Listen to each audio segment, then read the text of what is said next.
and welcome to a very special edition of The One Show. We are live on BBC One and iPlayer, paying tribute to Her Majesty the Queen. Yes, tonight we'll be bringing you together to share your stories and memories, as well as looking ahead to royal events taking place this week. Now, Her Majesty played such a big part in so many of our lives. It's hard to believe, isn't it? It's only been 48 hours since news of the Queen's death, and yet so much has happened. Absolutely, and just within the last couple of hours, His Royal Highness Prince William released a short statement on social media saying that while the world has lost a leader, I, however, have lost a grandmother. I knew this day would come, but it will be some time before the reality of life without Granny will truly feel real. Yeah, I mean, it's just like any other family, isn't it? Of course it is, in many yeah. ways. And just before we came on air, the Prince and Princess of Wales with the Duke and Duchess of Sussex have been meeting the crowds in Windsor. Yeah. It's the speed of it all, isn't Yeah. it, that's taken everybody by surprise. I mean, it was only Tuesday when we saw her greeting the new Prime Minister, Liz Truss. Yeah. Full of smiles too, wasn't she? She really was. Good spirits. It was a lovely picture. But this programme tonight is all about you.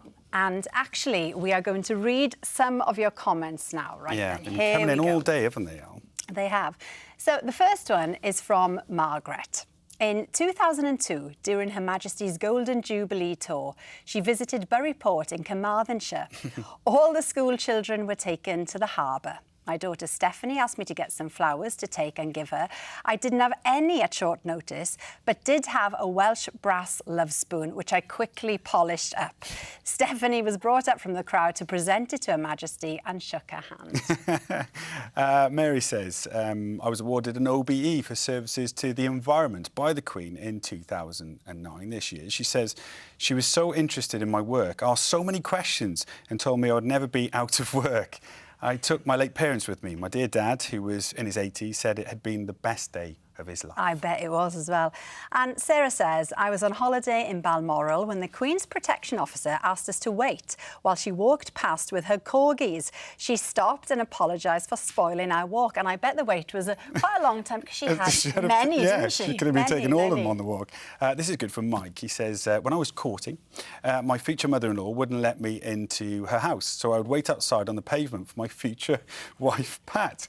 In 1957, a large limousine came around the corner and stopped right in front of me. To my great surprise, Her Majesty the Queen and the Queen Mother were in the car. We exchanged smiles and waves before they pulled away. Oh. You once saw Her Majesty in the car, didn't you? Well, I couldn't believe it. We were in Windsor Great Park having a walk on a Sunday. Yeah. And suddenly, this Land Rover appeared, and there she was in the back of the car. She waved back? Well, I waved, because you do. So Alex from The One Show, she said. She did. Her Majesty waved back. It was very lovely. Now, we do love hearing about you, about your meetings with the Queen and what she meant to you. We'll be sharing more of them throughout the show, so do keep them coming in. Details of how to get in touch are on the screen right now. Yeah, she touched all generations too, didn't she? She did. You were really saying did. earlier about your son Teddy, who's, what, 5 now? And Yes, lots of so questions, he's didn't 5. he? Well, when I got home on Thursday, the first thing he said was, Mama, are you OK? He understood the importance. And he said, well, what will we do with all our books? Pepper Goes to London, the Queen is in it. And then Paddington Goes to the Palace, you know, because it's all about going to see the Queen. And every time this sketch has been shown on the news coverage, he absolutely lights up, as does his brother Kit, who's only 3. Yeah. But it's really connected the Queen with the younger generation, hasn't it? You know, totally it's really special. Teddy, it doesn't get old, does it? You can watch it over and over, and it's just lovely. And a real treat for you now, because joining us in the studio this evening is one of the writers of that Jubilee sketch with Paddington. It's the best-selling children's author, Frank Cottrell-Boyce. Lovely to see you. Hello. Angela Rippon with us this evening as well. Has been talking to the world over the last couple of days. We'll get to that in just a second. But Frank, it must have been such a huge honour to be part or to write a sketch like that for Her Majesty. Being part of that writing team was a fantastic thing. And I think the request for that came from the palace, which is a lovely thought, isn't it? Because everybody fantasised about having tea with the Queen. People dreamed about having tea with the Queen, but it turns out that the Queen wanted to have tea with Paddington. How lovely. So nice. And, you know, lots of people on social media have been posting beautiful images of the Queen. But lots of people have used this sketch by Eleanor Tomlinson, the artist. Yes. And that is based on your sketch, Frank, isn't it? That must be quite a thing for you. Yeah, it's extra. I mean, and a wonderful thing that people are owning it like that. you know, that it doesn't belong to me and the other two writers, James and John. It's just something that's gone out there. Yeah. Or it doesn't belong even to Michael Bond. Paddington's just become part of who we are, I think, and of who she is, and an amazing kind of nuclear fusion of these two things that are the best of Britain, you know. The caption on that was lovely too. Yes. Oh, what is it she's saying? "Thank you, Paddington. I've done my duty. Now I'd like to go and join my husband." And I think that the combination... Yeah, you get goosebumps Giving me when you do that. goosebumps, yeah. I think the combination of the images and the words just really summed up the whole situation, didn't it? And the illustration started something very special, Yeah. as you say. And actually tonight we'll be looking at the many ways Her Majesty had an impact on modern life in Britain and across the globe. So many people calling her a trailblazer, a word you've used to describe Her Majesty too. Very much so, yes. And as you say, I've been broadcasting to the world, well, mainly to Australia, because I've been working for them for the last... is it only 2 days? It just feels an awful lot longer. But it has been one... And also because I've been outside Buckingham Palace for the last 2 days doing these broadcasts. Hence the reason you can't take that band off. Hence the reason I can't take this... They asked you to take it off, didn't they? They said, I can't. I can't take Angela, it off, it's like you've been to a festival, isn't it? I know, You've still I got know. the band Do you think, on. will it get me into the nightclubs? I don't think it will. So, I mean, I've been talking to people from, not just the people in Australia, but the people outside the palace who have come from all over the world, genuinely. This afternoon, just to give you an example of two, a lovely young man who was like 6'3", I had to do this to talk to him. He was Spanish, and he said, "I've come specially." Because apparently in Spain, I didn't know this, they've got 3 days mourning on behalf of the Queen. And he said, and I think my king is coming and our Prime Minister is coming to the funeral. And I met a woman who, with a very, very strong American accent, she said, "Actually, I'm English, but I've been in America for 45 years. And when this happened, my husband and I they're living in Orlando, we went to the airport, we bought a ticket, we've come, and we are staying until next week. I want to be here." And Aussies and New Zealanders and genuinely people from all over the world who've come to pay their respects for the Queen. And when you say, why? You know, she's not your Queen. And they say, oh, yes, she is. Yeah. Her dignity, her smile, her presence on the world stage has made her, as one of my French friends said to me, she was granny to the world. And that's how the rest of the world feels about her. And it does give you gooseflesh because she's our Queen. She's Queen of the United Kingdom and the Commonwealth. But she was Queen of the world as well. We've been out and about, haven't we? We've heard that have. a lot, actually. Yes, especially by Buckingham Palace, as you say, people from all over the world. And we'll talk more about that a little bit later. But it's not just in London where events are taking place.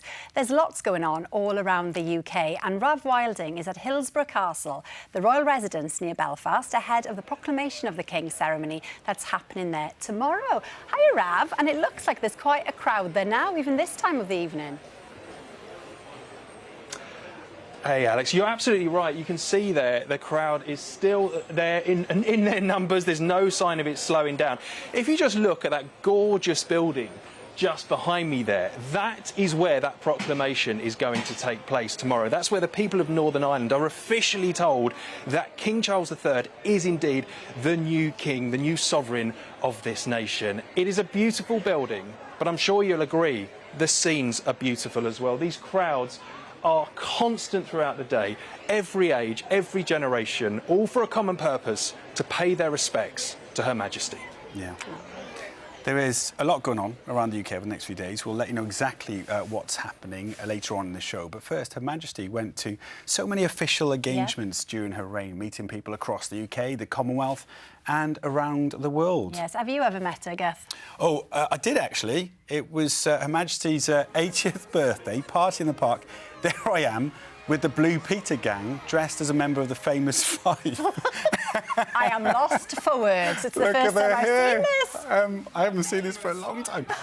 But yeah, we sang to the Queen and we had a lovely chat with Her Majesty after, and she was full of good humour. I'm not sure she was impressed. Well, you know the singing. Paddington sketch. We know from that she's a good This- actress. So, you know, She was all very those nice. compliments.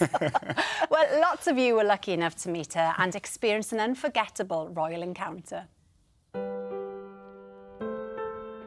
Despite living vastly different lives, these three people have something special in common.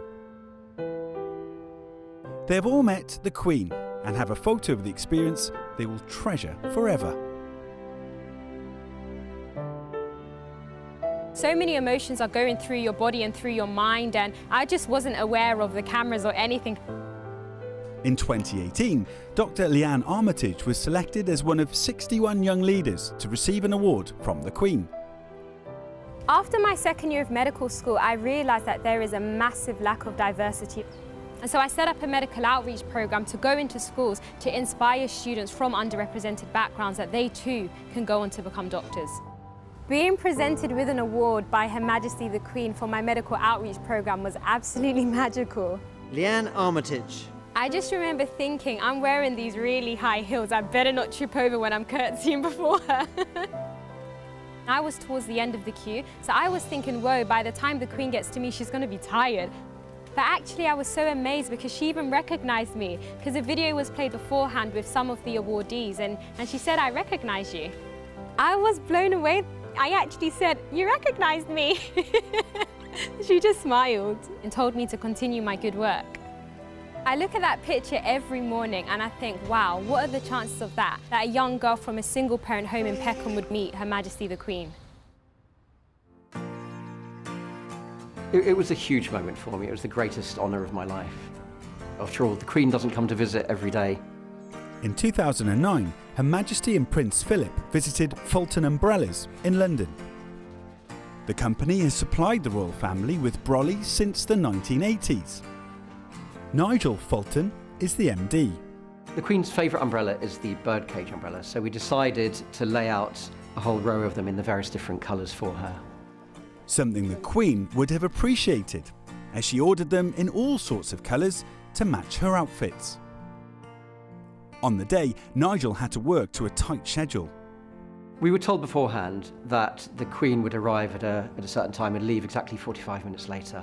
It was my job to make sure that it all ran to time, and I knew that I couldn't stand there looking at my watch, so I decided to buy lots of little clocks that I could dot around the premises. And to my absolute horror, I discovered that there's a bit of an entourage of people around the Queen, and they were blocking my vision of all the clocks. But luckily, everything did go to plan. We'd rehearsed very carefully. There were lots of photos taken that day, but my absolute favourite is the one where I'm popping the umbrella open, catching me mid-open, with the Queen standing right next to me.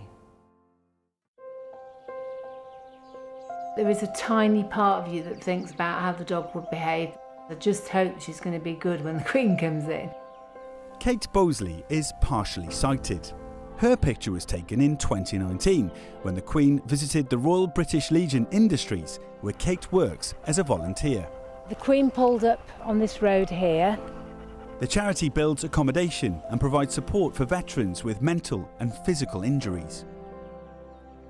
Kate started volunteering there after she suffered a life-changing accident. I had an injury 8 years ago when I was out cycling.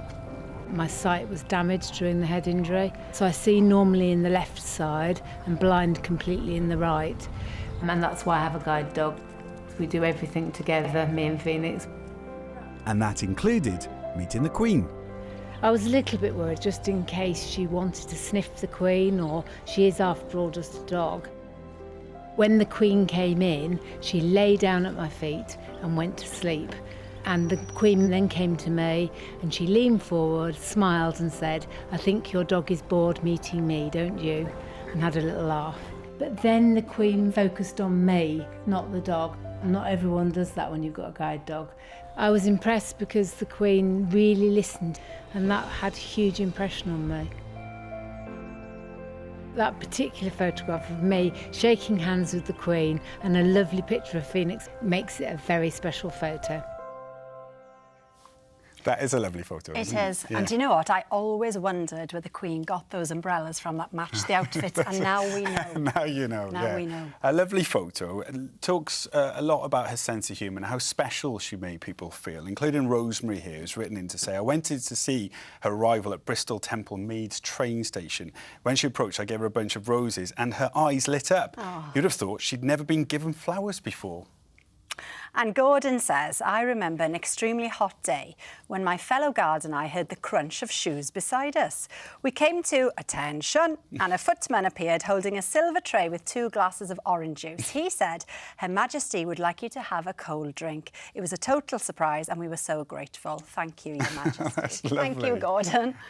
It's so lovely to hear from you. So if you've got any messages that you would like to share with us, you can email us at thewomanshow@bbc.co.uk.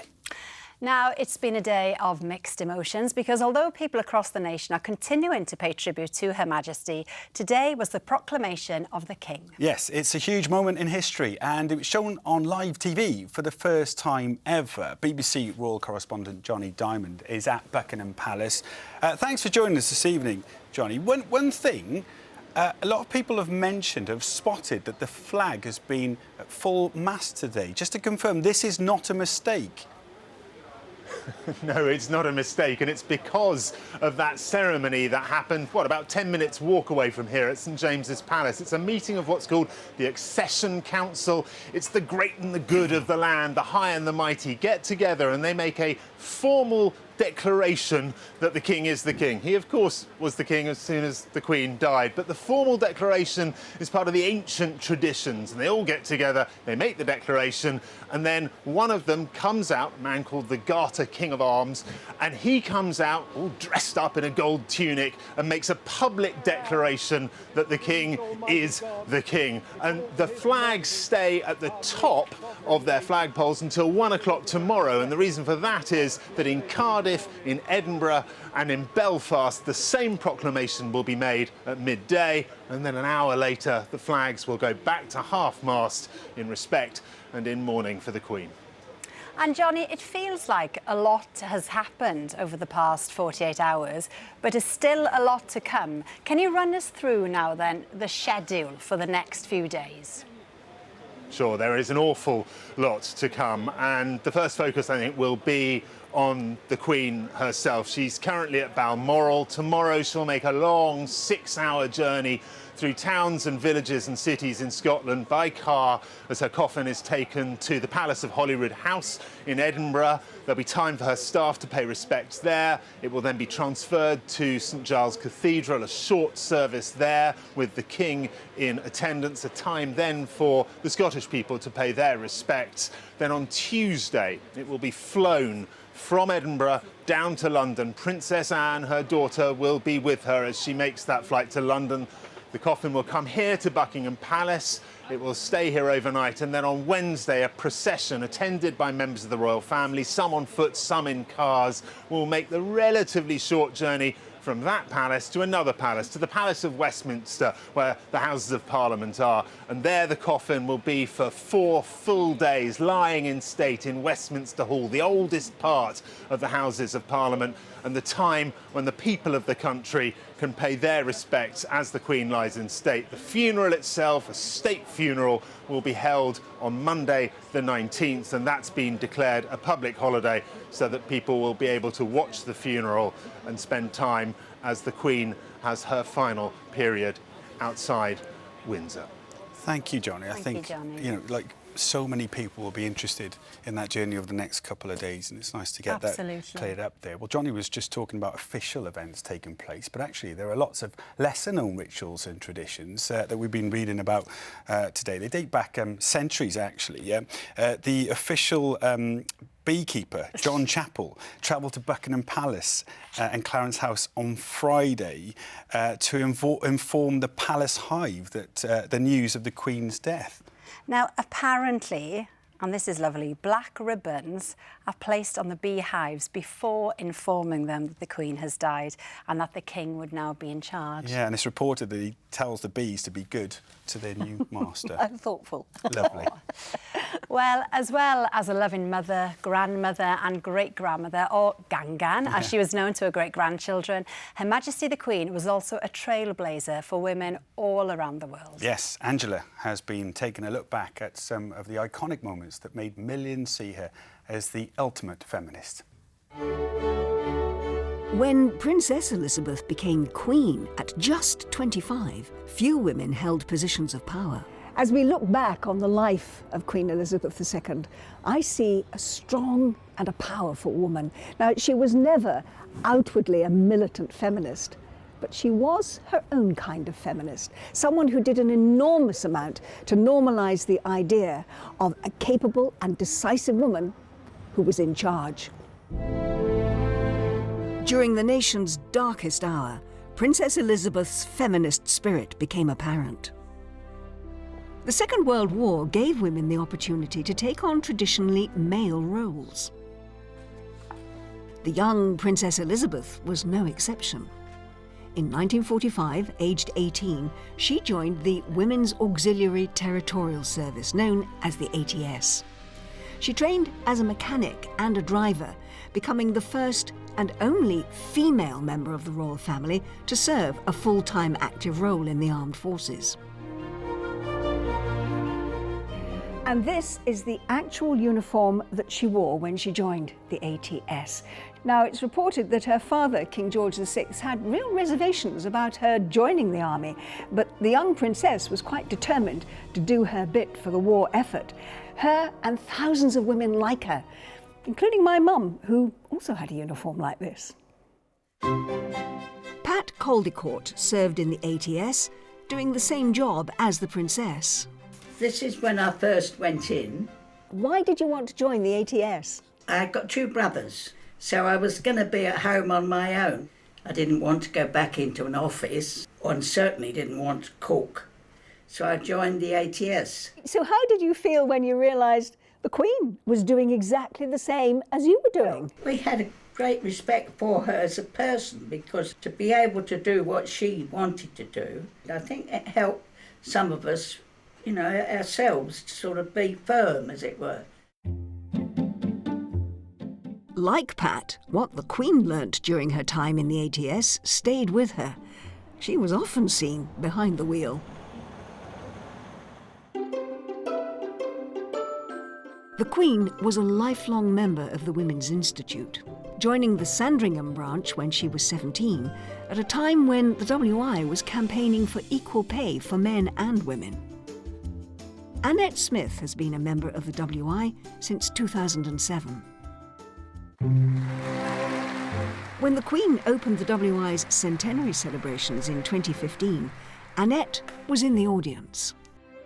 In the century since the first WI groups were formed, so much has changed for women in our society.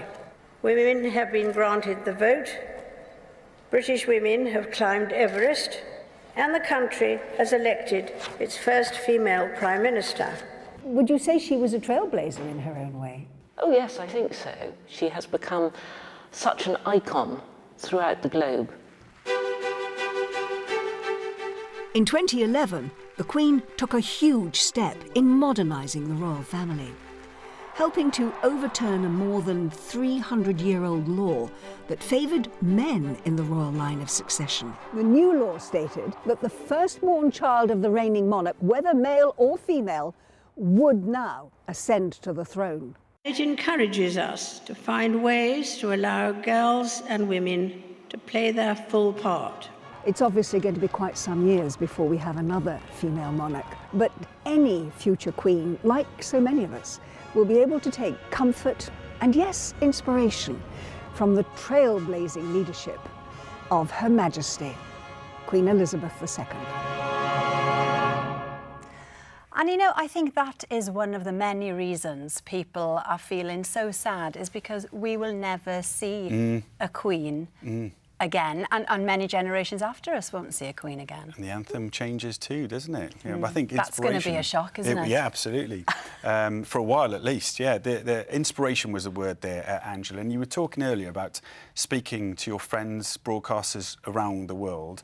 In Australia as well, we were just seeing pictures today, actually, of the Sydney Opera House. Yes. And, fabulous. Doesn't it look fabulous? They've made to Her Majesty there. Yes. And then the Empire State in New York. With that imperial purple. Regal colours, yeah. Yeah, Christ the Redeemer in Brazil, in Rio. Red, white and blue. And then the Eiffel Tower, look, they turned the lights off as a mark of respect. Yeah. And in many ways, she was the most famous person in the world, but yet in some ways not a celebrity as such. No, but her face, I mean, look at the pictures around here. Look at that smile in every one of the pictures that you can see behind you guys. Every one of the pictures that you see, which I think is wonderful, on a lot of the advertising hoardings. They've taken down the adverts and they've put up that fabulous picture of the Queen with just that very simple line which says, Her Majesty Queen Elizabeth II, 1926 to 2022. And that's what they've put there. And she's smiling, she's beaming. And that last picture we saw of her, again, in her cardigan, standing by the fire at Balmoral, with that beautiful smile on her face. She toured the world, really representing Great Britain as our monarch. She was, you know, wonderful for trade. She was wonderful for the kind of cooperation that we get from other countries. She was great at being a diplomat with the heads of state of all of those countries. She did a great job on behalf of the British nation. And while she was doing that with such dignity, such poise, such elegance, and such friendship, the smile always welcoming, and then welcoming all of those dignitaries in turn back to Great Britain, where she and the family would entertain them royally at Buckingham Palace or at Windsor. She, my goodness, I met her once at a party at Buckingham Palace, and I said to her, Mum, you give some of the best networking parties I have ever been to. And it's true, she was a networker. Yeah. While she was doing all of that, how could you not recognise that face, love her, respect her as people in this country and around the world do? That's why she's become famous. And the great thing she did, there's never been any scandal attached to her. She's risen above all of that, and the world have loved her for it. Visible but private. Yes. And, you know, during the Platinum Jubilee, which was only months ago, we were really reminded, weren't we, of the warmth the nation feels towards her. I mean, the atmosphere was phenomenal. That weekend of events was brilliant, and reminded of how beautiful she is, seeing all the pictures that we see now, all the archive. Has it always been that way, Angela? You know, was she always held in high regard? Was the warmth always there? I think she was. Remember how she came to the throne? She left to go on a tour representing her father, the king. She left him at the airport. They stopped off in Africa on the way through. And her father, who had cancer, died unexpectedly. She was 25. She was a young bride, a mother of 2 young children, 25 years old, who had left her father on the tarmac at the airport. The next time we saw her in Britain, she was wearing black, walking down the steps of one of the Royal Flight aircraft. She was the Queen. And I think the world and Britain immediately empathised with the fact that this young woman, who was looking forward probably to many years as a mother, as a wife, as a representative of the Crown around the world, but not in, if you like, the top job. She was looking forward to that. And I think from that moment, the world had such respect for her, harking back to that wonderful speech that she gave when she was 21, when she said how she was going to be the person who would really serve the country. I think from that moment on, people respected the fact she came back, she got on with the job and made a brilliant job of it, and has, as we've seen, been big shoes to follow. And so much love coming through, so many tributes coming through tonight. And over the last 48 hours, many of the royal residencies around the UK have seen flowers, messages and candles lit in Her Majesty's memory. Yes, thousands have been walking down the Mall in London to pay their respects to Queen Elizabeth, and I went down to meet some of them. What makes you want to go over there in person and lay the flowers down? We're so grateful for her. Everybody feels that she was part of your family. I don't think anyone could really prepare for her passing. No. Talk me through your choice. I put these because they were bright and there was 4 of them. So I'm placing them for me, my mum, grandpa and grandma, because we all love the Queen. She really shows us what it is to be British. It's just something we can all look up to.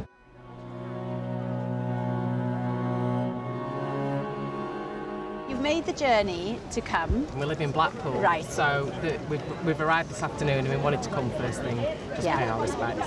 And how did it feel, Nigel, to be suddenly in front of Buckingham Palace?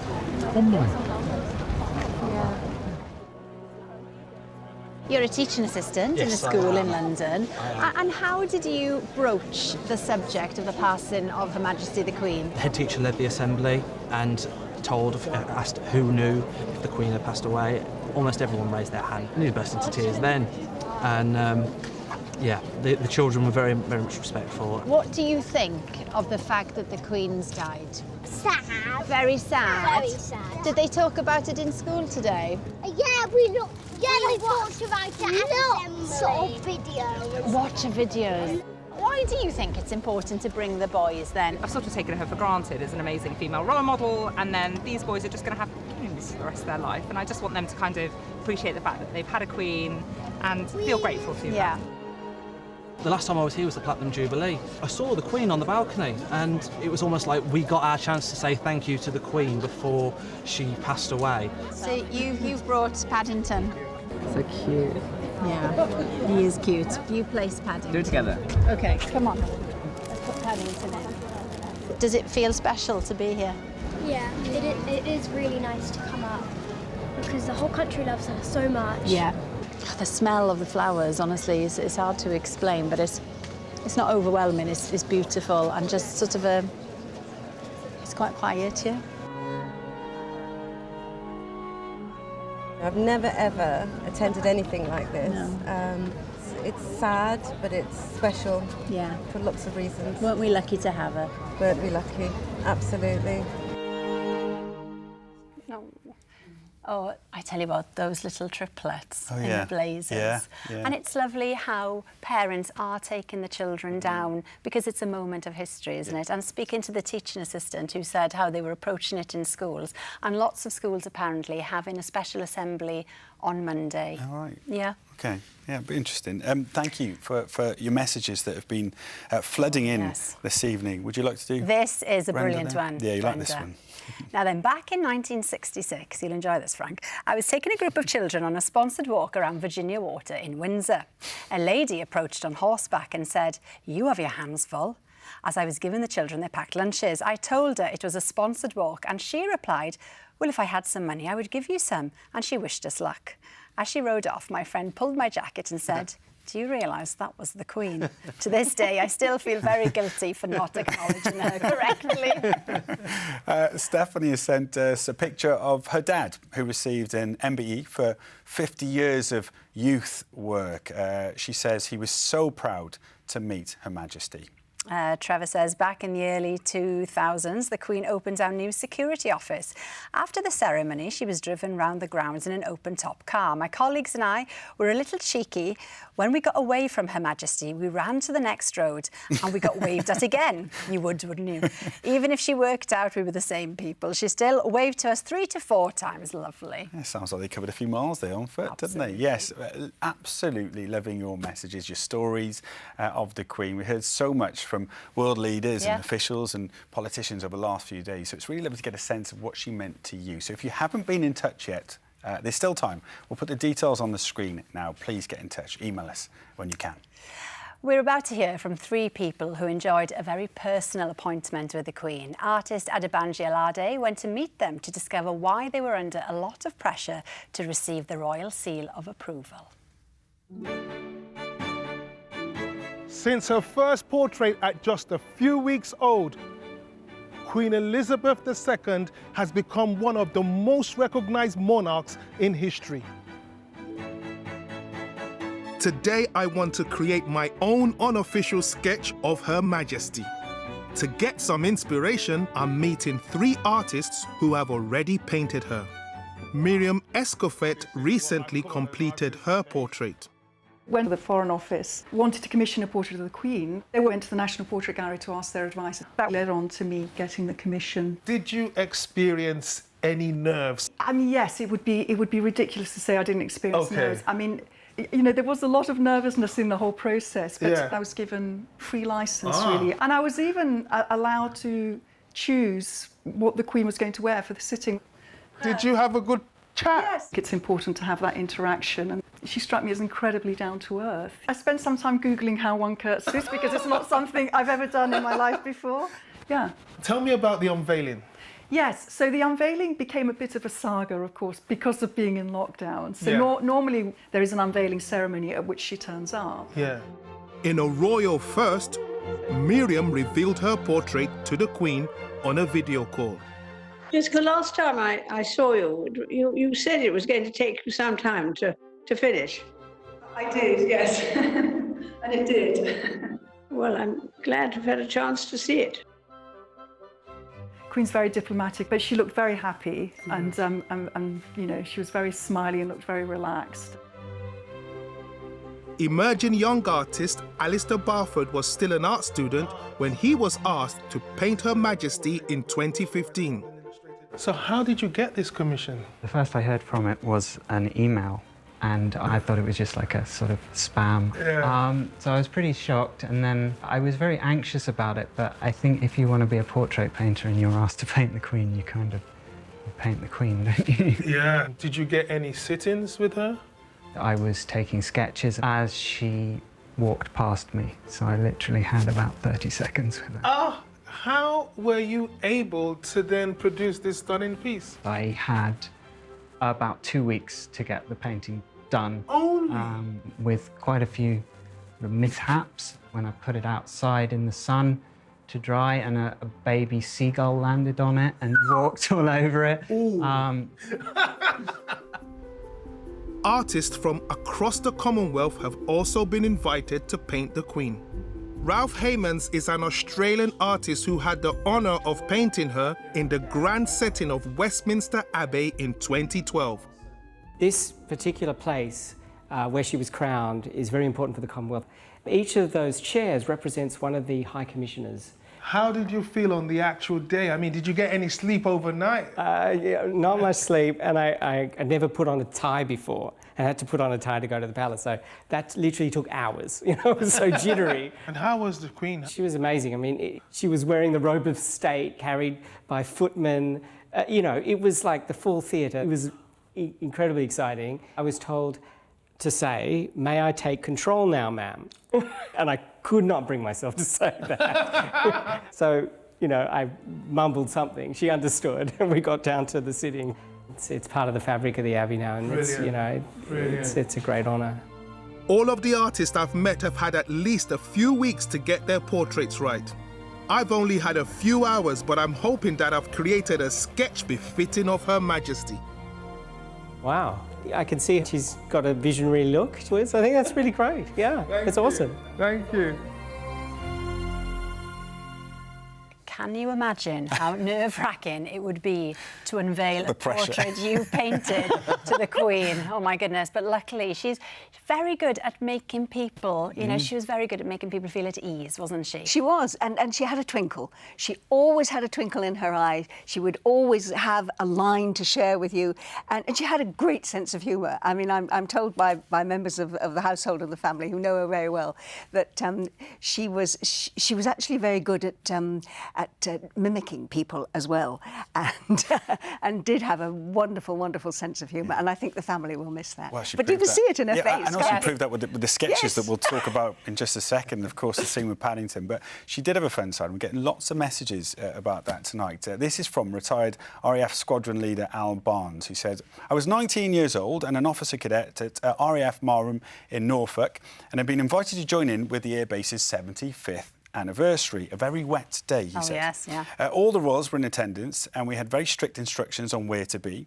I found myself in the wrong place at the wrong time, and suddenly saw the Queen's Rolls Royce appear with the standard flying from its bonnet. He says, "I had nowhere to go or hide. I was dripping wet, and I didn't really know what to do. So I turned around, stood to attention, and saluted as the royal car slowly drove past. That's Her what you do. Majesty saw me at the side of the road and smiled and waved at me.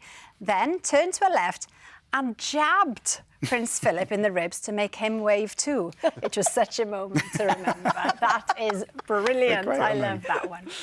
Well, Buckingham Palace has released details of how you can pay respects to Her Majesty, including signing an online book of condolence, which will then be passed on to the royal family and may be held in the Royal Archives. Yes, and this weekend, many people are signing physical books of condolence in towns and cities across the UK too. So I went to Manchester Central Library to see how people there are remembering the Queen.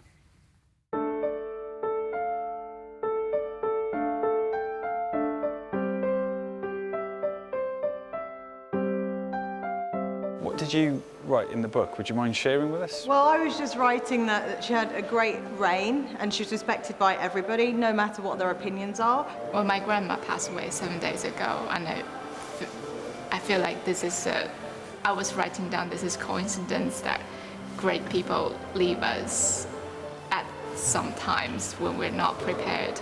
Without her as that constant there, I think people will begin to miss her absence now more than ever. Outside the library here, a lot of people are going inside and paying their respects and writing a few words down on how they remember Her Majesty. What would be your thoughts if you were to write something down? She was a working mum, she was a grandma, she's left an example for other leaders. 3 generations here then. What did you love about her? Everything about her was just quality. She was just a strong, independent woman, and you could tell she worked for the country, but you could tell she was a loving mother and grandmother as well. What do you remember about the Queen? I remember that she was just really nice, and I thought that it'd be good to pay our respects because of everything that she's done for our country. And I know that it's quite sad that she passed away, but I just think that it's nice to pay our respects. I always watch everything about the royalty, everything about Prince Charles, about Camilla. You can even ask me when I'm fast asleep, I can answer you. Not Prince Charles anymore, though. King Charles. King Charles. Of course, yeah. What about the new king then, King Charles III? What would you want to see from him and the monarchy I think from now he may on? move things forward and have a different perspective on things, which won't be bad. I mean, it won't make that much difference to me, but I think for our children and their children, yeah. But yeah, I think he'll be a good king. Really interesting. Lots of people thinking about the next generation. I was talking to them. Frank, what would you write in the book? Putting him on the spot. OK. Well, I'd quote Paddington. I'd say, thank you, Mum, for everything. That'd be lovely. With the full stop after Mum. And we were talking earlier, Frank, about the fun side of the Queen, you know, and you co-wrote the sketch, the Bond sketch, that appeared in the opening ceremony of the Olympic Games in 2012, and of course the Paddington sketch. My goodness, you know, apparently she never told any of the royal family that she was going to take part in either of those sketches. No, it was maximum secrecy. It was, you know, save the surprise was the slogan. Totally, and she, you know, you're talking about her fun side. She put herself up for that part. We never expected her to be in it. Our producer Tracy Seaward went to the palace to find out what she was wearing because we were going to have Stephanie Cole or Helen Mirren or somebody playing the Queen. Yeah. And her you said she was a good mimic. Her dresser, Angela Kelly, who's a Scouser, said, oh no, she wants to be in it. And so Tracy came back from what should have been quite a routine meeting with this bombshell. The whole room just went, say that again. She wants to be... and it was just, what? Yeah. So she put herself up for that. She wanted to be... Well, I was going to ask that. I mean, we all remember watching it going, my goodness, it's her. It really is her. And there was surprise in the stadium and across... You know, well, I mean, the timing of that, you know, Danny's shot, like, that the side of the head and turning around, and you could hear the whole world go, oh, my days, it's actually her. It's the Queen in a sketch. And, Frank, with the Paddington sketch, I mean, comedy is so subjective. Are you feeling the pressure when you're writing a part like that? In a way, no. I mean, like, I co-wrote that with John and James, who've been writing for Paddington before, and Paddington is... I mean, Paddington 2 is the greatest film of all time. You kind of know that Paddington's going to carry it. Yeah. What you didn't expect was her to rise to that. And we've talked a lot about how she could put people at their ease. And Paddington is all of us. You know, Paddington is trying to be good, but getting it wrong. You know, he's drinking from the teapot, he's flooding the bathroom, he's making all the mistakes that we have, and she's putting him at his ease. You know, she can cope with him. And that's the comedy of it. But it's also the beauty of it and the heart of it. Because Paddington is, you know, he's a refugee, he's an evacuee, he's an ex-prisoner. Yeah. He's all the people who've struggled. He's all of us. And there he is with the Queen, and it's all... It was yeah, and again, what we said at the beginning, you know, the importance now, in hindsight, I mean, it was brilliant during the Platinum Jubilee, but actually now, the importance of having that sketch to show for young children to also... Be in on this historic moment, really, and be able to understand it in their own way. Yeah, absolutely. I mean, I think Paddington connects that great institution with our children in exactly that way. You know, it's a beautiful thing, I think. You mentioned thank you, Mom, as well, which is the words that her son, King Charles, used in his speech too. I know. How mad is that? Yeah. What? But I know I can still remember the conversation about that line, because there could have been a gag there. And at the last minute we put, you know, thank you, Mum. I mean, someone should say thank you. And now it feels so prescient. You know, it feels like a sign-off. Which, of course, it was, you know, and you know that she was keeping this secret for her children, her grandchildren, so she was leaving this very happy memory. And Paddington says thank you. It felt so final. But then after that, you get that moment with the teacup, when she just absolutely lights up, and she's a child, you know. And we must be as little children, and she is a child in that moment. Well, you were talking about the next generation, and Paddington actually tweeted those words. With his paws. And if you think you just saw it there, the tweet. I mean, it's gone to what? It's been shared and liked by over 1 million people, so hugely. There it is, yeah. It was, it's a pretty powerful message, that, isn't it? Across the generations. But in 1948, the written word wasn't quite so permanent, was it? The Queen made many iconic speeches during her lifetime, of course, but one of her most famous ones, which happened on her 21st birthday, you mentioned it, Angela, well, it nearly didn't happen at all, as Giles Brandreth explains.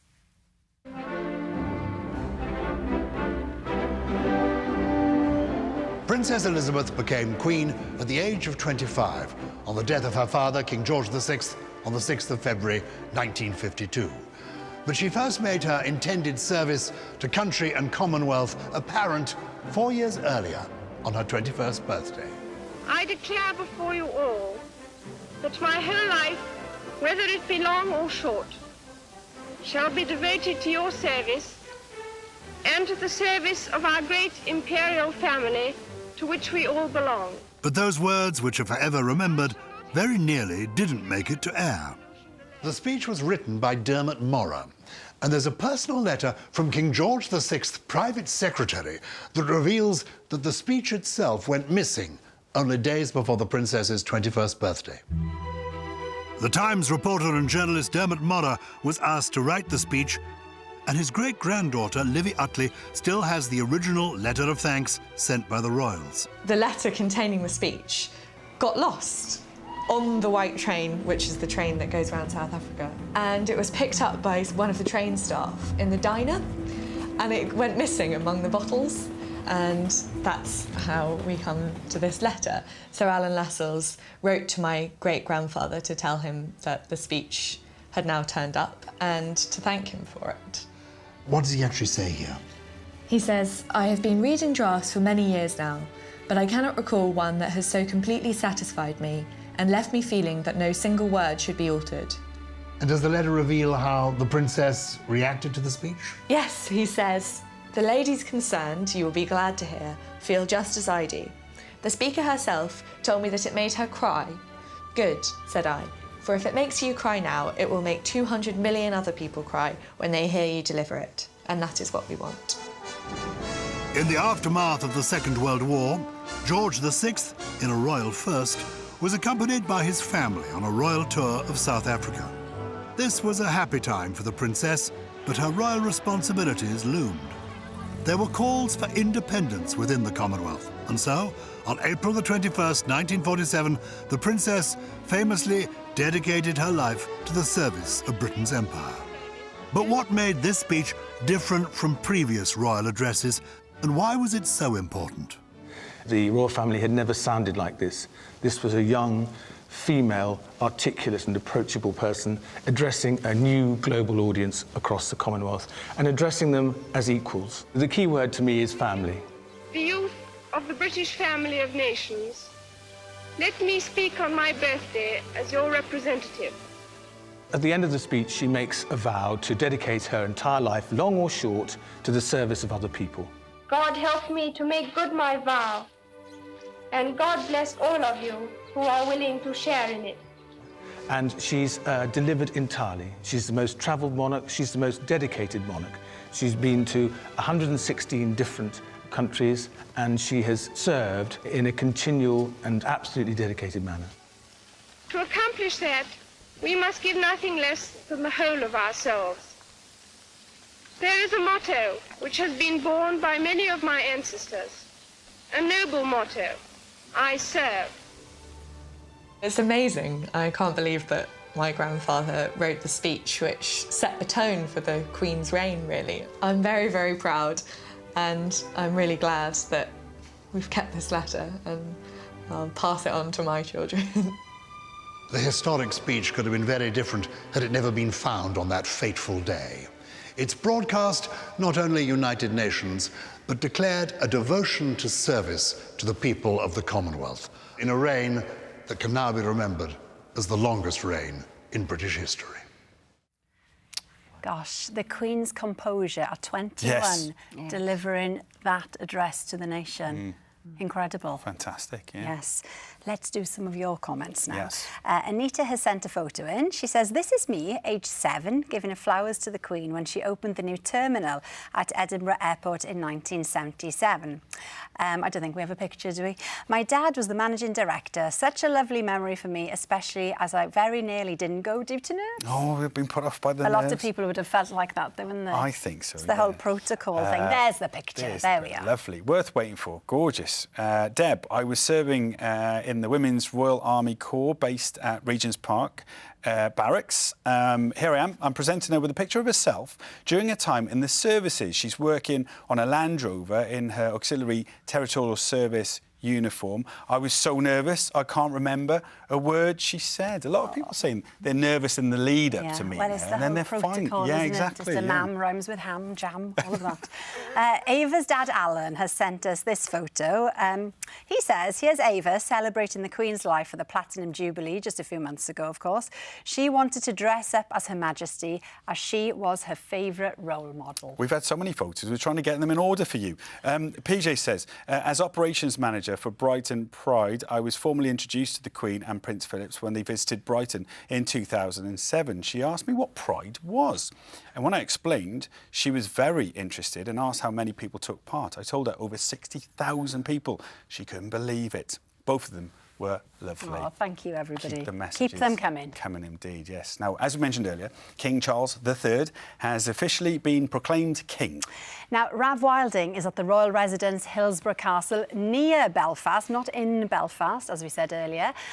Rav, this is where the ceremony will take place tomorrow, isn't it? It is, Alex. I mean, it's a stunning building, isn't it? You have to agree. This is somewhere that played a role in Her Majesty's life, and it will do now for His Majesty, the King, as well. You see, the Queen first came here in 1946, when she was Princess Elizabeth, of course. She then came again in 1953, where she had a coronation banquet in that stunning building just behind me there. And now it's going to be, this week, the scene of another monarch starting their reign, King Charles III. It all starts tomorrow, where we're going to have the proclamation read by the Norroy and Ulster King of Arms. He will announce officially the start of King Charles's reign to the people here in Northern Ireland before the King himself comes here in just a few days' time. Just look behind me, though. The crowds are still here in huge numbers, paying their respects to Her Majesty and wishing His Majesty well. And someone who knows all too well himself just what the last 48 hours has been like here in Northern Ireland is the Mayor of Lisbon and Castlereagh, Scott Carson. Scott, just how has it been here in the last 48 hours for the people of Northern Ireland? Well, Her Majesty the Queen, Rav, was held in the highest regard by many throughout Northern Ireland, and especially in Royal Hillsborough, where we are tonight. And her death came as a shock, and many were deeply saddened by her passing, and we're still coming to terms with it in Royal Hillsborough. But in my sense, in this past couple of hours and days, that there had been a sense of positivity around what the future holds under the reign of King Charles III. You can certainly sense that from the crowd, that positivity. So tell me about that. Tell me how important tomorrow is for Northern Ireland. Tomorrow is a very significant day for Northern Ireland, and especially for the local community within Royal Hillsborough and at Hillsborough Castle here with the proclamation ceremony. It commences a series of ceremonial events over the next number of days, and we also look forward, and it's an honour and privilege of ours to welcome the King in the future. to Royal Hillsborough. So that is going to be very soon. How is that for the people of Northern Ireland, the local people? How are they feeling about the King actually coming here in a few days' time? I think there's this great sense of anticipation and positivity already in the air. The royal family, and especially King Charles, has a fond time and memory of Royal Hillsborough and Hillsborough Castle behind me here, and he's enjoyed spending time here, and I look forward to seeing him visit shortly. And I know the people within Royal Hillsborough and the whole borough and across Northern Ireland are also eagerly awaiting that as well. Well, Councillor, thank you. Enjoy the event. And I should say there are other proclamations taking place in Cardiff, Edinburgh and around the UK. Yeah. Thank you, Rav. Thank you, Rav. Really interesting over the next few days, Yes. isn't it? Now, lots of people have been sharing this image on social media. Look how beautiful Her Majesty the Queen looks there. And I suppose it's lovely for younger generations as well, isn't it? Seeing these archived images, maybe for the first time, and realising what a stunner she was. And even for us earlier, when Angela was talking about the early days, we were both we did this like an education, isn't it, for sure? And so many people remembering with us this evening. Throughout the show, we've been reading out your lovely messages. Should we do a few more before we say goodbye this evening? This is from Janine. Here's a photo of my dad, George Grunshaw, meeting Her Majesty to receive the Queen's Award for Industry on behalf of Accrington and Rosendale College. It was one of the proudest moments of his life, she says. Eileen says, my son was such a fan of Her Majesty, he read that the Queen made sure that every letter she received got a reply. He decided to put this to the test, and sure enough, he received a reply from Windsor Castle just for him. I will never forget his face when he opened it, and he will cherish that letter forever. Well, frame it now, I say. Yeah, absolutely. Keely says, I met the Queen in July 1977 during the Silver Jubilee in Deptford in South East London. I was lucky enough to be chosen by my school to meet in a private enclosure, a memory I will always treasure. Oh. Joe says, I was lucky to work for the royal family at Kensington and Buckingham Palace. Great loss to the nation. I met her several times and the Queen was lovely. Naomi says, I was honoured to meet the Queen when I was working as a security guard at Royal Ascot. So varied and lovely, this, isn't it? She was so lovely. That smile lit up a room and she had an amazing sense of humour, as you said tonight as well, Angela. She says, thank you, Mum, for everything. You went above and beyond for your country. And Angela, we should mention you've got an OB. And, you know, we were talking about the protocol and people get a bit nervous. But your American friend, this is your favourite story, isn't it? She didn't know about the protocol. It was and a him. What happened? Oh, it was a him. It was a he. We were at Windsor Horse Show, and I was in the tent where we were all going to have tea with the Queen afterwards. And there is a royal protocol which suggests that you do not start a conversation with the Queen. If the Queen comes to you, she talks to you. He didn't know that. And when the Queen came, he just immediately started talking to her about horses. And I have to tell you, she lit up. She loved it. I'm sure. Well, we have to say it's been a real privilege, hasn't it, and an honour to reflect tonight with the both of you. Thank you so much to you, Frank, and thank you as well to you, Angela. It's been a lovely evening, hasn't it? It has and we will indeed. see you very soon. Thank you for your messages. Good night.